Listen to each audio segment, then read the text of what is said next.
أقوى تعليق ناري من كابتن محمد أبو تريكة على هزيمة الأهلي من بيراميدز. تعليق ناري وتحليل ناري ورسالة هامة للإدارة ضد ريبيرو، حيث قال تريكة الأول أهلاوي عظيم. تصريح أبو تريكة هام جدا جدا، فاعمل لايك، أيوة اعمل اللايك والشير علشان تصريح أبو تريكة يوصل لإدارة النادي الأهلي، حيث قال تريكة أشك إن ريبيرو ده يعرف إمكانيات اللعيبة. شوف هو عمل معسكر في تونس وخد وقت كبير قوي اهو، بس انا اشك انه ما يعرفش امكانيات اللعيبه دي خالص.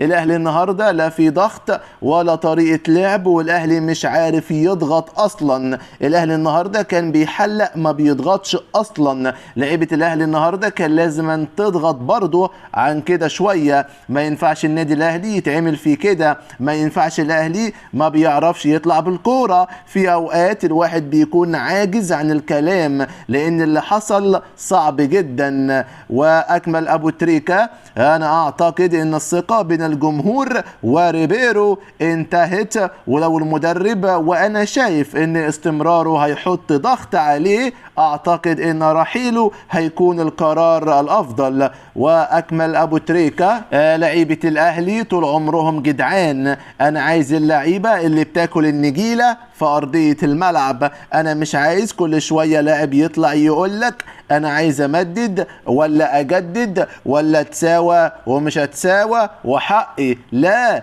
كان كسر حقك. هي حرقة الدم اللي بتحصل كل 3 ايام دي ما تنفعش، ما بقاش في صحة تتحمل لكده. واكمل تريكة دي واحدة من اسوأ بدايات الاهلي تقريبا عبر تاريخه. انا مش عارف هي فين كورة الاهلي اللي بيلعبها وايه اللي بيحصل ده بالظبط، ولا شايف كورة ولا شايف شكل. في حاجات غريبة جدا بتحصل في ارضية الملعب. وهل الاهلي ممكن يرجع وياخد الدوري؟ اكيد اكيد، لانه عنده العناصر اللي تخليه يعمل كده، والاهلي يستحق اكتر من كده.